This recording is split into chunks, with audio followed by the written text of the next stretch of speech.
Hello friends, welcome to খেল দুনিয়া। Transfer মার্কেটে আগুন লাগিয়ে দিয়েছে মোহনবাগান।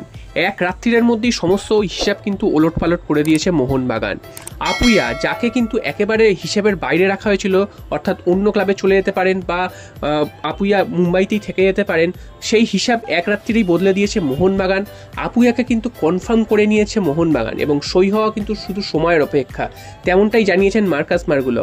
তো বিভিন্ন সূত্র মতে গতকাল রাত অবধিও কিন্তু আপুইয়ার মোহনবাগানে আসার কোনো রকম সম্ভাবনা ছিল না এবং আপুইয়া মুম্বাইয়েই থেকে যাবেন এরকমটা কিছু কিছু জায়গায় দাবি করা হয়েছিল এবং কিছু কিছু জায়গায় দাবি করা হয়েছিল তিনি ইস্ট বেঙ্গলে প্রায় কনফার্ম এবং অনেক জায়গায় কিন্তু ইস্ট বেঙ্গলে সই করে দিয়েছেন ভেতরে এরকমও কিন্তু খবর বার করেছিল।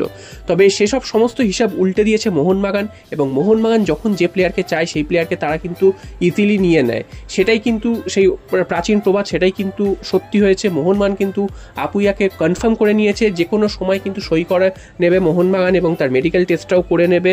এবং সব থেকে বড় ডিল ভারতের এই মুহূর্তে সেটা কিন্তু হতে চলেছে এই আপুইয়ার ডিলটা। একদম অনেক টাকার কিন্তু এই ডিলটা হতে চলেছে। টাকার পরিমাণ কিন্তু এখনো ভালোভাবে জানা না গেলেও সেটা কিন্তু রেকর্ড একটা হতে চলেছে, সেটাও তোমাদের জানিয়ে দিলাম। তো আপুইয়া নিয়ে তোমরা কি বলবে? অনেকদিন আগে থেকেই খবরটা করছিলাম আপুইয়ার সাথে মোহনবাগানের লিঙ্ক আপ, মাঝখানে কিন্তু একদমই কমে গেছিল। তো তারপর আবার কিন্তু আপুইয়া মোহনবাগানে যোগদান করছে। তোমরা অবশ্যই কমেন্টে জানিও যে এই খবরটায় তোমরা কতটা খুশি। এবং ইস্টবেঙ্গল কিন্তু প্রায় সই করিয়ে নিয়েছিল, ইস্টবেঙ্গলের মুখের গ্রাস কেটে নিল মোহনবাগান। এখানেও কিন্তু মোহনবাগান বারে ইস্টবেঙ্গলকে হারায়। তো এইবারও কিন্তু প্লেয়ার নেওয়ার ক্ষেত্রেও কিন্তু ইস্টবেঙ্গলকে হারালো মোহনবাগান এবং আপুইয়ার মতন এরকম গুরুত্বপূর্ণ একজন প্লেয়ারকে মোহনবাগান সই করিয়ে নিল। নেক্সট চলে আসি মোহনবাগানের বিদেশি আপডেট নিয়ে। গতকাল কিন্তু আরও একটা খবর বেরিয়ে এসছে বিদেশি আপডেট নিয়ে, যেটা হচ্ছে মোহনবাগান একজন বিদেশির সাথে কথাবার্তা শুরু করেছে বা লিঙ্ক আপ শুরু করেছে। তিনি কিন্তু বিশ্ববিখ্যাত প্লেয়ার, তিনি হচ্ছেন জাভি মার্টিনেজ। তো জাভি মার্টিনেজকে তোমরা সবাই কম বেশি চেনো, কারণ তিনি স্পেনের 2010 সালের ওয়ার্ল্ড কাপ জয়ী দলের সদস্য তিনি কিন্তু খেলেছেন। এছাড়াও তিনি বায়ার্ন মিউনিখের হয়ে দীর্ঘদিন ফুটবল খেলেছেন, সেখানে তিনি চ্যাম্পিয়ন্স লিগ, বুন্দেশলিগার মতন টুর্নামেন্ট জিতেছেন। তো এরকম নাম করা একজন বিদেশির দিকে মোহনবাগান নজর দিয়েছে, তেমনটাই কিন্তু শোনা যাচ্ছে। যদিও যতক্ষণ না সেগুলো অফিসিয়াল হচ্ছে এগুলো কিন্তু একদম ধরে নেওয়া উচিত না, কারণ আপুইয়ার কেসটাই তোমরা দেখো, আপুইয়াকে কিন্তু একদম হাতের বাইরে চলে গেছে, এরকমই ধরা হয়েছিল। তারপর কিন্তু এক রাত্রির মধ্যে সমস্ত হিসাব কিন্তু পাল্টে গেছে।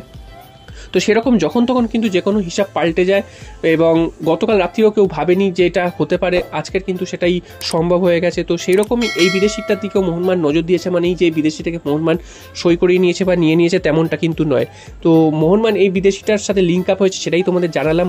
এই প্লেয়ারটির বয়স এই মুহূর্তে 35 বছর, বয়সটা অনেকটাই বেশি, তবে তিনি কিন্তু এখনও ভালোই মতনই খেলার জায়গায় রয়েছেন এবং তিনি লাস্টে কিন্তু কাতারের একটি ক্লাবে খেলছিলেন। তো দেখা যাক শেষ পর্যন্ত এই প্লেয়ারটিকে মোহনবাগান নিতে পারে কিনা। যদি এই প্লেয়ারটিকে মোহনবাগান নিয়ে আসতে পারে তাহলেও কিন্তু এটা একটা অন্যতম বড় সাইনিং হবে ভারতীয় ফুটবলে। আর সবশেষে চলে আসি আর একটা মোহনবাগানের জন্য খারাপ খবর, সেটা হচ্ছে গতকালই তোমাদের জানিয়েছিলাম মোহনবাগান কিন্তু গত আই লিগের সব থেকে সেরা স্কোরার তাকে কিন্তু সই করাতে চলেছে, তার নাম হচ্ছে লালরিনসুয়ালা। তো এই লালরিনসুয়ালাকে মোহনবাগান সই করিয়ে নিয়েছিল প্রায়, কিন্তু শেষ মুহূর্তে বাদ সাজে তার চোট, তিনি কিন্তু ফিটনেস টেস্টে পাস করতে পারেনি। তিনি আজকে প্র্যাকটিসে এসেছিলেন এবং তারপর তাকে ফিটনেস টেস্ট দিতে বলা হয়, সেখানে তিনি পাস করতে পারেননি, যার ফলে কিন্তু মোহনবাগান তাকে সই করাতে পারছে না। তিনি কিন্তু আবার আইজলেই ফিরে যাচ্ছে। ভবিষ্যতে তিনি যদি আবার ভালো খেলতে পারেন সেক্ষেত্রে কিন্তু তখন মোহনবাগান আবার তাকে ডেকে নেবে।